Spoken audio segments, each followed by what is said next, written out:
अस्सलाम वालेकुम students, welcome to online science lecture class 7।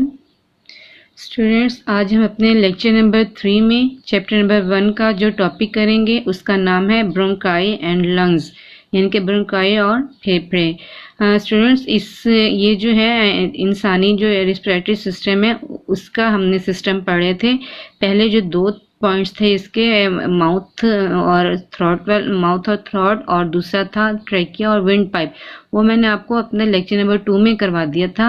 वो वहीं से अभी उसका अगला ये तीसरा पॉइंट है, ये वाला इसका ये पढ़ते हैं। The trachea divide into 2 branches called bronchi singular bronchus. जो ट्रैकिया है यानी कि सांस की नाली है, विंड पाइप जो है वो 2 शाखों में तकसीम हो जाती है, उसे हम ब्रोंकाई कहते हैं। ब्रोंकाई जो है ये जमा है और इसका सिंगुलर क्या है, ये ब्रोंकस है। ब्रोंकाई जो carry air into the lungs. Bronchi का क्या काम है, ये हवा को लंग्स में लेकर जाती है। Our lungs are the most important organ of the respiratory system. जो हमारे लंग्स हैं, हमारे फेफड़े जो है, हमारे जो सांस लेने का जो निज़ाम है उसमें बहुत अहम ऑर्गन है ये। In each lungs the bronchus divide into smaller tubes called bronchioles. In each lungs, फेफड़ों में हर एक फेफड़े में 2 फेफड़े होते हैं, इन ईच लंग्स, हर फेफड़े में जो ब्रोंकस है, ब्रोंकस क्या है, ये सिंगुलर है। जो डिवाइड, ये जो छोटी छोटी ट्यूब्स में नालियों में तकसीम हो जाते हैं, जिसे क्या कहते हैं, ब्रोंक्यूल्स कहते हैं। At the end of each bronchioles, हर ब्रोंक्यूल्स के एंड पे क्या होता है, tiny hair sacs called alveoli are present. एक हवा की छोटी सी थैली होती है जिसे हम क्या कहते हैं, एल्वुलाई कहते हैं, वो मौजूद होती है। कहाँ मौजूद होती है, ये ब्रोंक्यूल के एंड पर, आखिरी सिरे पर होती है। क्या, हवा की छोटी थैली होती है जिसे क्या कहते हैं, एल्वुलाई कहते हैं, वो प्रेजेंट होती है। Alveoli are the surrounded by blood capillaries. ये जो एल्वुलाई है ये किससे घिरी हुई होती है, ये ब्लड कैपिलरीज से। कैपिलरीज भी छोटी छोटी सी नालियां होती हैं खून की, इसमें ये कैपिलरीज से घिरी हुई होती हैं। व्हेन वी ब्रीथ इन, जब हम सांस अंदर को लेते हैं, the air enters the lungs, जो हवा कहाँ जाती है, हमारे लंग्स के अंदर चली जाती है। एंड रीचेज द एल्वुलाई, और फिर वहां से वो एल्वुलाई में पहुंच जाती है। Oxygen of the air pass through the wall of the alveoli into the capillaries. हवा की जो ऑक्सीजन जो है वो एल्वुलाई से गुजरती हुई, कहाँ, एल्वुलाई की दीवारों से गुजरती हुई कहाँ पहुंच जाती है, ये कैपिलरीज तक पहुंच जाती है, ब्लड कैपिलरीज तक पहुंच जाती है ये। The red blood cells carry this oxygen to every cell of our body. जो रेड ब्लड सेल्स जो हमारे खून के अंदर मौजूद होते हैं, द रेड ब्लड सेल्स जो हमारे खून में मौजूद होते हैं, वो इस ऑक्सीजन को कहाँ लेकर जाते हैं, वो हमारे पूरे जिस्म के हर सेल में, हमारी बॉडी के हर सेल में ले जाते हैं इस ऑक्सीजन को। Cells in our body use oxygen and food to produce energy and carbon dioxide. हमारे जिस्म में जो सेल्स हैं वो ऑक्सीजन और खुराक को इस्तेमाल करके क्या करते हैं, वो एनर्जी पैदा करते हैं और कार्बन डाइऑक्साइड गैस पैदा करते हैं। The blood bring carbon dioxide back to the lungs. ये जो ब्लड जो है, यानी कि खून जो है, कार्बन डाइऑक्साइड गैस को वापस फेफड़ों में ले आता है। Carbon dioxide leave our body when we breathe out, और ये कार्बन डाइऑक्साइड जो होती है हमारे जिस्म से बाहर आ जाती है जब हम सांस बाहर को लेते हैं। स्टूडेंट्स, ये देखिए नीचे क्वेश्चन लिखा हुआ है, हाउ डू वी ब्रीथ, हम सांस कैसे लेते हैं। ये भी शॉर्ट क्वेश्चन में आपको आ सकता है, ये वाला इम्पॉर्टेंट है ये भी। Our lungs have no muscles, हमारे जो हमारे लंग्स हैं, यानी फेफड़े हैं, उसमें वो हैव नो मसल, उसमें कोई मसल्स नहीं होते हैं। दी 2 types of muscles work during the breathing process, जब हमारे सांस लेने के जो अमल के दौरान 2 तरह के मसल्स जो हैं वो काम करते हैं। वो कौन से मसल्स हैं, इंटरकोस्टल मसल्स ऑफ रिब्स, यानी रिब्स कहते हैं पसलियों को, पसलियों के intercostal muscles, and the dome shape diaphragm, और गुंबद की तरह का डायफ्राम होता है। डोम गुंबद को कहते हैं, गुंबद की तरह का डायफ्राम होता है। The process of breathing is completed in 2 steps. जो ब्रीदिंग का जो प्रोसेस है वो 2 स्टेप्स में कंप्लीट होता है। वो 2 स्टेप कौन से होते हैं? वो इनहेलिंग है और एक्सहेलिंग है। इनहेलिंग है सांस अंदर लेने का अमल, और एक्सहेलिंग होता है सांस बाहर लेने का अमल।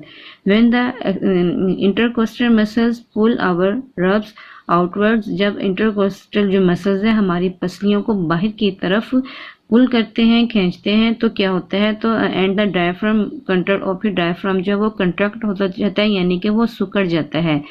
The air enters the lungs, और इस तरह जब डायफ्राम सिकुड़ जाता है तो क्या होता है? जो हवा है जो हमारे लंग्स के अंदर, हमारे फेफड़ों के अंदर चली जाती है। It is called inhaling. ये प्रोसेस किसे कहते हैं? इस प्रोसेस का नाम है इनहेलिंग। और एक्सहेलिंग क्या है? एक्सहेलिंग जिसमें जो है सांस हवा बाहर आती है। When the intercostal muscles and the diaphragm muscles relax, जब ये दोनों मसल्स जो हैं रिलैक्स होते हैं, यानी कि ढीले होते हैं, the air moves out of the lungs, जो एयर है हवा जो लंग्स से बाहर की तरफ आ जाती है। इट इज़ कॉल्ड एक्सहेलिंग, इसे एक्सहेलिंग कहते हैं।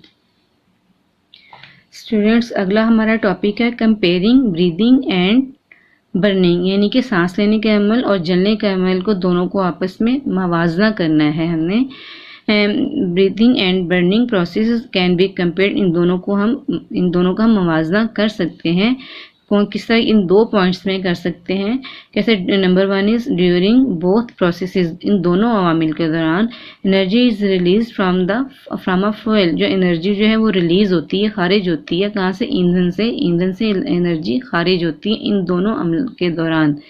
Both processes use oxygen and release carbon dioxide, ये दोनों जो अवामिल हैं वो ऑक्सीजन को इस्तेमाल करते हैं और कार्बन डाइऑक्साइड गैस को रिलीज करते हैं, यानी कि खारिज करते हैं। स्टूडेंट्स, ये क्वेश्चन यहाँ पे बन सकता है कि compare the breathing and burning, तो आपने ये दोनों पॉइंट उसमें लिखने हैं एज अ शॉर्ट क्वेश्चन। ये आ सकता है, यहाँ पर अंडरलाइन कर लें इसको, और ये एज अ शॉर्ट क्वेश्चन आपने इसको याद करना है। Next is common disease of respiratory system, यानी कि सांस लेने के निज़ाम की कुछ बीमारियां हैं, वो कौन सी हैं? Some common disorders of respiratory system are common cold, influenza, pneumonia, tuberculosis and lung cancer. यानी कि इसकी जो अगर तो सांस लेने में कोई दुश्वारी हमें कोई पेश आ रही है, तो इसका मतलब है कि कुछ बीमारियां हैं, वो कौन सी हैं? यानी कि नज़ला ज़ुकाम, नमोनिया, ट्यूबरक्लोसिस कहते हैं तबदीक को, ये एक बीमारी है ये, एंड लंग कैंसर और फेफड़ों का cancer. Here we shall discuss common cold and pneumonia, हम यहाँ पे कॉमन कोल्ड और नमोनिया के बारे में पढ़ेंगे। कॉमन कोल्ड यानी कि जुकाम जो होता है वो, the common cold is a common disorder of the respiratory system. Common cold जो है वो एक आम बीमारी है, सांस लेने के अमल की एक आम बीमारी है। The virus of common cold can spread from person to person by coughing, sneezing और touching things of a common cold patient. और ये कैसे फैलती है? ये अगर ये छींकने का, कफिंग खांसने से, स्नीजिंग छींकने से, और ऐसी चीज़ों को हाथ लगाने से, अगर किसी भी शख्स को अगर फ्लू हुआ हुआ है या कि ज़ुकाम हुआ हुआ है, अगर उसकी चीज़ों को हाथ लगा लें तब भी ये वायरस फैल जाता है, दूसरे शख्स तक चला जाता है। Symptoms of common cold are sore throat, cough, running nose, congestion, sneezing, headache etcetera.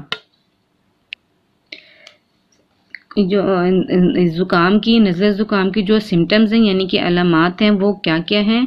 Sore throat कहते हैं, गले में दर्द होती है, कफ खांसी, रनिंग नोज नाक बहती है, कंजेशन होता है, घुटन होती है, और स्नीजिंग छींके आना, और हेडेक सर में दर्द। ये सारी सिम्टम्स जो हैं, ये सारी अलामात क्या हैं? कॉमन कोल्ड की। अगर ये अलामात हों तो हमें इसका मतलब है कि नज़ला ज़ुकाम हुआ है। We may have fever during the common cold, हमें इसमें बुखार भी हो सकता है। There is no proper medicine for common cold, common cold के लिए, ज़ुकाम के लिए कोई प्रॉपर मेडिसिन नहीं होती है। However you may observe the following measures. अगर हम वैसे तो हम इस पे हम एहतियाती तदाबीर कर सकते हैं ताकि हम इससे बच सकें, ये या तो ये ठीक हो जाए। Get lots of rest, rest करें। ड्रिंक प्लेंटी ऑफ लिक्विड्स, यानी कि पानी आप ज़्यादा पिएं। And if symptoms persist consult your doctor. अगर तो ये अलामत बरकरार रहती हैं तो फिर आप डॉक्टर से रुजू करें। नेक्स्ट टॉपिक है pneumonia. Pneumonia is an infection that affects the lungs. Pneumonia एक ऐसी इन्फेक्शन बीमारी है या इन्फेक्शन है जिससे हमारे लंग्स यानी कि फेफड़े मुतासिर होते हैं। The lungs are made of small sacs called alveoli which are filled with air. जो लंग्स किसका बने होते हैं, एक छोटी थैली होती है जिसे एल्वेलाई कहते हैं, उसके बने हुए होते हैं और ये हवा से भर जाते हैं। Which are filled with air, ये हवा से भर जाते हैं। When a person has pneumonia, जब किसी शख्स को निमोनिया होता है, the alveoli are filled with pus. जो एल्वेलाई जो होते हैं वो पस से भर जाती है।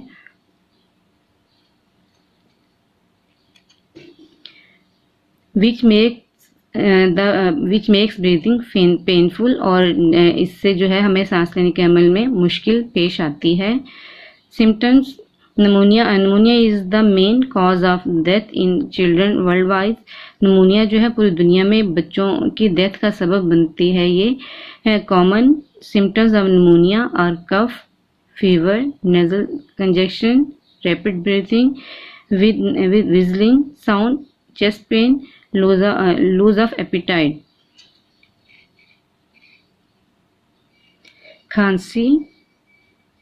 खांसी, बुखार, नाक की बंदिश और सीटी की आवाज़, विजलिंग सीटी की आवाज़ जो आती है कि इसके साथ साथ सांस जो आपका तेज़ चलता है, चेस्ट में पेन होती है और ये सारी जो है, और भूख भी ख़त्म हो जाती है। ये सारी जो है अलामात है ये निमोनिया की हैं। Visit your doctor as soon as possible to treat pneumonia. अपने डॉक्टर के पास जाएं जैसे भी मुमकिन हो सकता है जल्दी। Your doctor may prescribe an antibiotic medicine. आपका डॉक्टर आपको एंटीबायोटिक मेडिसिन देगा। Vaccine can also be use to prevent pneumonia. Vaccine भी इस्तेमाल की जा सकती है इससे बचने के लिए। Wash your hands frequently to avoid germs. अपने हाथों को बार बार धोएं इस जर्म से बचने के लिए। यूज़ टिश्यू और हैंडकरचीफ व्हेन यू कफ और स्नीज। और आप रुमाल का इस्तेमाल करें जब आप छींकते हैं, या तो आप जब आप छींकते हैं या खांसते हैं तो रुमाल का इस्तेमाल करें। स्टूडेंट्स ये शॉर्ट क्वेश्चन देखें। शॉर्ट क्वेश्चन 4 देखें। What is alveoli. इसका आंसर भी 9 पर है। और briefly describe the mechanism of breathing. Breathing का जो अमल है वो बयान करना है। ये भी पेज नंबर 9 पर ही आंसर इसका है। वो अभी मैं आपको पीछे से दिखा देती हूँ मैं। और जो हमने कल पिछले लेक्चर में किया था, ये लॉन्ग क्वेश्चन नंबर जो 2 किया था, इसका पेज नंबर 8 पर। और जो आज हमने पढ़ा है लंग्स एंड ब्रोंकियाई जो पढ़ा है हमने, आई थिंक के वो तीनों आंसर जो है, तीनों पॉइंट्स सब पूरा आंसर ये हो गया आपका 8 और 9 पे इसका आंसर आ गया है ये। और निमोनिया का आंसर पेज नंबर 11 पर है ये। स्टूडेंट्स ये देखिए शॉर्ट क्वेश्चन नंबर जो 4 है उसका आंसर एल्वेलाई वाला है। यहाँ से एट द एंड से लेकर कैपिलरीज तक है। और जो था शॉर्ट क्वेश्चन नंबर 5 था उसका आंसर है ये जो आपके पिंक बॉक्स में बना हुआ है, ये पूरा यहाँ से यहाँ तक है। ये शॉर्ट क्वेश्चन नंबर 5 का आंसर है। और लॉन्ग क्वेश्चन नंबर 2 का आंसर जो मैंने आपको पिछले लेक्चर में भी आधा करवा दिया था और आधा यहाँ से है। 2 पॉइंट्स तो पहले थे और तीसरा पॉइंट ये वाला आ गया ब्रोंकाई एंड लंग्स। यहाँ तक आपका ये आंसर है तो आपका लॉन्ग क्वेश्चन नंबर पूरा हो जाएगा। लॉन्ग क्वेश्चन नंबर 3 का जो सेकंड पार्ट है निमोनिया, लॉन्ग क्वेश्चन नंबर 3 का पार्ट बी, उसका आंसर निमोनिया यहाँ से लेकर यहाँ तक है। सब हम इसकी एक्सरसाइज करते हैं लास्ट में। क्वेश्चन नंबर 1 है complete each of the following sentences by written the correct term. Number 1 the process of breaking down the food, खुराक को तोड़ने का अमल, digestion. Muscular contraction that move food, उजलाती सुकड़ाव जो खुराक को आगे लेकर जाता है वो क्या है, peristalsis. The grape like cluster of tiny thin walled balloon in lungs, फेफड़ों में अंगूर के गुच्छे की तरह के पतली पतली दीवारों वाले नन्हे से गुब्बारे क्या होते हैं वो alveoli. The dome shape muscle at the bottom of our chest, हमारे सीने के पेंदे में या नीचे गुंबदनुमा मसल होता है वो diaphragm. The process of getting air into and out of the lungs, हवा को फेफड़ों के अंदर लेके जाने और खारिज करने का अमल ब्रीदिंग। क्वेश्चन नंबर 2 है encircle the correct answer in the following. The place where digested food is absorbed, वो जगह जहाँ पर हज़म शुदा खुराक जो है जज़ब होती है वो क्या है? Option A small intestine. Number 2, what part of our body contracts and moves down when we inhale, हमारे जिस्म का वो कौन सा हिस्सा है जो सिकुड़ता है और नीचे की तरफ हरकत करता है जब हम सांस अंदर लेकर जाते हैं? Option C diaphragm. Number 3, air is moistured filtered and warm in the, हवा नमदार साफ और गर्म होती है कहाँ? Number B option nose. Number 4, a large muscle that separates the chest cavity from the abdominal cavity and helps in breathing, एक बड़ा मसल जो सीने और पेट को जुदा करता है और सांस लेने में मदद करता है। Answer option C diaphragm. Which produces juice for the final digestion of protein, fats and carbohydrates, protein, fats और कार्बोहाइड्रेट्स की हतमी जो डाइजेशन है उसके लिए रतूबत कौन पैदा करता है? ऑप्शन है हमारे पेनक्रियाज, नंबर सी ऑप्शन जो है pancreas. Number 6, the reverse process of peristalsis, peristalsis का उलट अमल है वॉमिटिंग। स्टूडेंट्स आज हमारा ये चैप्टर नंबर 1 जो है वो कंप्लीट हो गया है। और subscribe our channel and press the bell icon.